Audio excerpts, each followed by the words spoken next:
Hello everyone, this is Doug, and in this lesson I'm going to introduce you to the kinetic theory of matter and how it relates to the states of matter and what particles look like, what things look like on an atomic level. So the kinetic theory of matter has just a couple of different postulates to it. One, it basically states that all matter that you see, everything that if you look around and you take a look at it, that it's all composed of particles, right? And by particles, I just mean molecules or atoms or ions, some little tiny piece, some very, very small thing. So everything around you is made out of these massive amounts of tiny little pieces. And these tiny little pieces are in constant motion. Aside from absolute zero, they're constantly moving. So either they're like gases those particles are whirring around the air right now, they're just flying around you right now, bouncing into you. Versus if it's something like a solid, even though the table in front of me looks very solid, the idea is that those little either metal particles or the molecules in the plastics, they're actually vibrating slightly. We can't see them, but they're actually vibrating at that atomic level. So they're actually moving, regardless of how it doesn't seem like the table's flying across the room. It's actually vibrating at a very, very microscopic atomic level. And then lastly is that the speed at which a particle moves is directly proportional to that temperature, right? So you may have seen in physics these sorts of equations here, right, where this is Ke, kinetic energy, which is that energy of motion, and V is velocity, which is sort of like a speed and direction. So you may have learned that kinetic energy is 1/2 mv squared. That relates the amount of kinetic energy to the velocity of something. And if we kind of get rid of all those constants, the 1/2 m, right, so the mass of whatever that particle is, you'll see that the temperature, so T for temperature, temperature is proportional to the speed of the molecule, of the particle, speed of particle. And while not all temperature technically is average kinetic motion, but mostly when people talk about the temperature of something, if you take the temperature of, a piece of meat you're cooking, the air outside, whatever, you're measuring the average kinetic energy of those particles around you. That's what you measure when you measure temperature. And so I want to take a little closer look at what does matter look like on this atomic level, and what are we talking about when we say that like the temperature and the speed of a particle are directly proportional, right? So what we're saying here is that as you increase the temperature, you should also be increasing the speed of the particle. So let's take a look at that.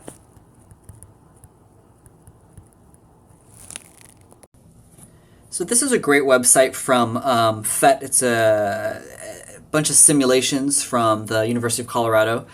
And in this one, I just want to show you, what some of these phases look like. So let's take a look at oxygen here. So we've got a bunch of oxygen molecules. Remember, oxygen is a diatomic element. It's O2. So you see two red spheres here. They're sort of two overlapping spheres. And the idea here is that we're currently looking at the solid phase. And we know it's a solid phase because it's really orderly. Those particles are not slipping over one another. They are vibrating slightly, right? Like I was just saying before, that all of these particles have some motion, assuming that we're not at 0 Kelvin, at absolute zero. So they all have some motion, but they don't have free motion. Versus if I go and I look at the liquid, you can see, right, that these O2 molecules are still attracted to one another, and they're kind of slipping and sliding over each other, but they haven't separated fully. And they differ from that solid phase because there's not that organization that we saw. And then if you go to a liquid phase, right, you can see that, the gas phase, you can see that all of these particles are totally separate from one another. They're off doing their own thing, they're not sticking together, and they're basically filling up the whole container. They're gases, they're not interacting much with each other at all. And what I was saying about that kinetic theory of matter, right, is that, so if I take a look at these, right, I'm back at my solid, I can add some heat, I can cool it down with this little gauge here. This link is posted on your website, so you guys can go play with this later if you want. But if I add heat and I start raising the temperature, you can see that those molecules start to move faster and faster. And if I keep on adding heat, then I take that solid and I've just melted it, right? So now it doesn't have quite that same structure, that repeating, crystalline, highly ordered structure anymore. And it's starting to move around and slip over each other, so now I have a liquid. If I keep on adding heat, those particles are going to vibrate faster and faster until I boil the things. We undergo that phase change, so now it's boiling, and those particles are turning into gas, the gas phase, right, that state of matter. So now they're all moving independently for the most part. They're going to stop sticking to one another and take up that whole volume. And I could do the opposite, right? I could cool it down instead, and you should see the motion of the particles start to slow down. And as they start to slow down, they'll be able to stick together better. So we're already starting to see some starting to stick. And as they start to stick together, they'll form a liquid phase. I won't sit here and do this forever. I don't want to waste your time. But you can see already that there are clumps forming, right? That some are starting to stick together. And if we kept on waiting, we kept on lowering the temperature, we'd see that more and more would clump together until eventually they finally started to all coalesce and all formed a solid form. So you can see already they're starting to form solids as they all stick together, right? They're not slipping around anymore. And you can see that they're not really vibrating at all because I'm only at 2 Kelvin, only 2 Kelvin above absolute zero. Let's take a look at something we're a little more familiar with, good old water, good old oxygen. If I pause this for a second, you can take a look. I know it's kind of small here, but right, we have water, H2O. So on this diagram, it looks like those white spheres are hydrogen atoms, right? 2 hydrogen atoms for every 1 oxygen atom, H2O. And that red sphere is the oxygen in the middle. So we got the red oxygen in the middle, the 2 hydrogens on either side. And if I take a look at my ice, so here's my solid water. Notice it's vibrating, but those actual molecules are not moving around freely over one another very much. So we're still in a solid phase here. If I start to heat it up, we're going to see, right, that it's going to vibrate faster, and we'll actually see it turn into a liquid. So here we go. It's heating. Whoop, just turn into a liquid. So now you can see that those particles are moving more. You can see that they're kind of flipping around. There's a lot more motion in the liquid phase. And if I keep on heating it, right, again, I'll take that water, that liquid water, and I'll boil it to turn it into steam, right, basically get the gas water. And now you can see particles are freeing themselves from that liquid and evaporating. As I keep on going up and up, right, we'll see that all of those water molecules now behave independently. They're going to stop clumping together, and all behave as just free gases filling up that entire form. And so we've got the gas, freely floating, right, water molecules. They're not really attracted to each other. They take up all that space. We have the liquid, where they are much closer together, but they have some motion, and they can move around. You can see them kind of bouncing around and slipping and sliding past each other. They're close together, and they do have some attraction, but not as much as with the solids, right? So the solids are really tightly held together.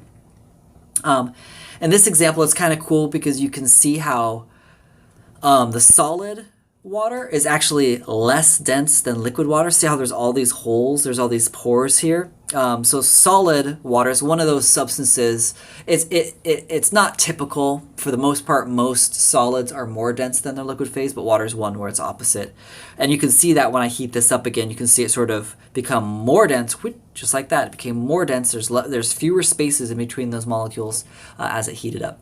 So, well, generally speaking, you go from the most dense being the solid, the next dense being the liquid, and the least dense being the gas. Water is one of those exceptions. If I did it with argon, for example, if I had the solid phase, right, there's like no gaps between those particles.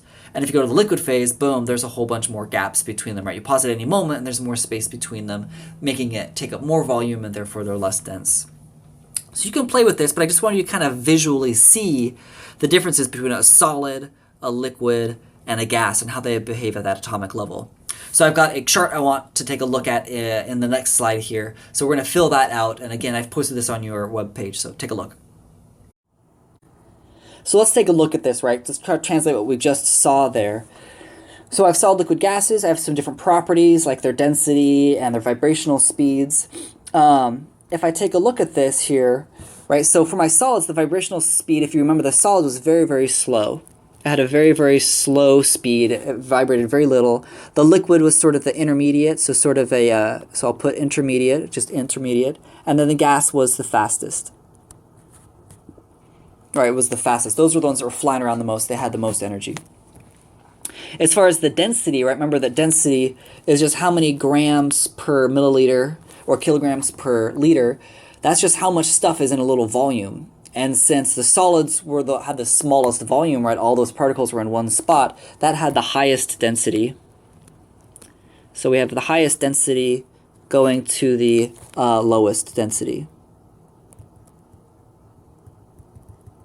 So gases were much less dense, right? They filled that whole container, so a lot less dense, right? It's much easier for us to walk through air than it is to walk through a wall. Shape. Does the shape of that matter depend on the container? So for a solid, does the shape of a solid thing depend on the container you put it in? And the answer for that, right, as we know, is no. So if I take my pen that I'm holding and I put it in a round container or I put it in a square container, it doesn't change its shape, right? It's still going to be pen shaped. If I take my wedding ring and put it on the table versus put it in a glass, it doesn't change the shape. So its shape does not depend on the container. So any solid thing. However, for liquids, right, they do change. So if you take water, right, and you have a round glass and you pour it into sort of a squarish glass, you pour it onto the table and it falls off, right, that's going to change the shape of that water. The water shape is going to change depending on what container it's in. It flows to fill its container. And then ditto gases. We don't really see them, so it's kind of hard for us to imagine, but if you had a star-shaped container, your gas would be in a star-shaped, would occupy a star-shaped volume. Ditto a square, ditto round, ditto like a balloon or something like that, right? Ditto a gas tank, like an air tank. The gas will just fill that whole container, like you saw again on that simulator, just fill that whole container.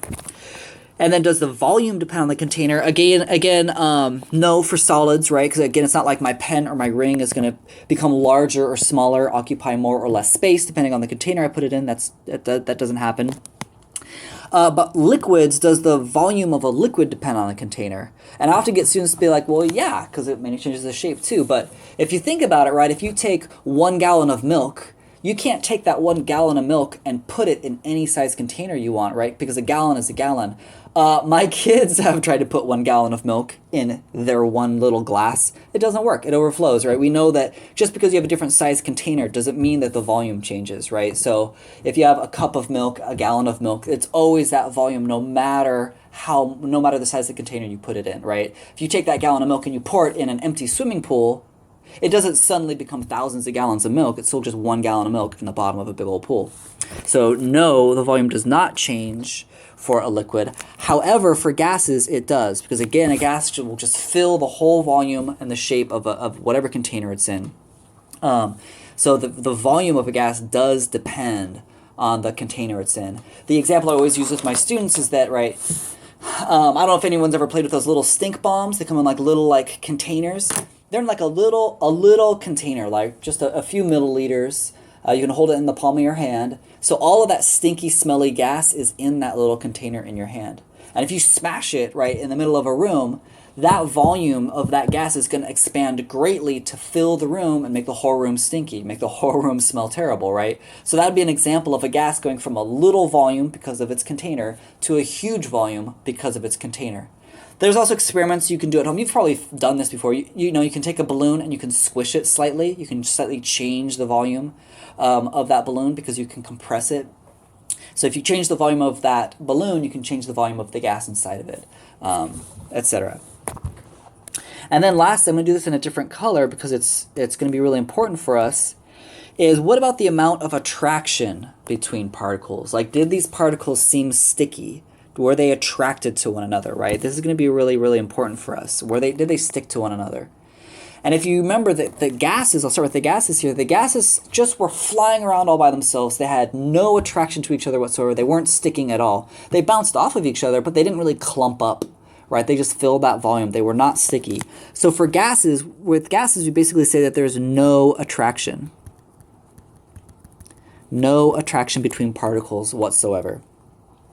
If you go to, you know what, I don't like that green, sorry, just kidding. So we are going to, we'll stick with blue.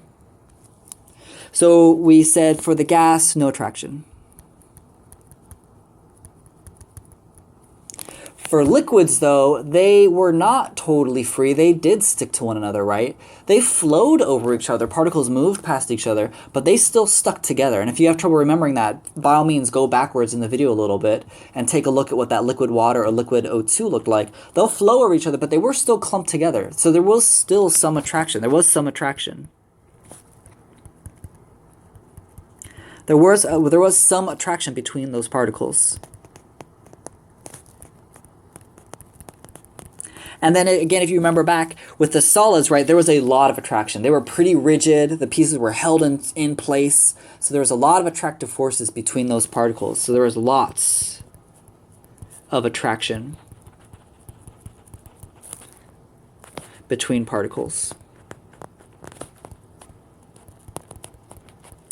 for solids. Right, there was a lot of attraction there.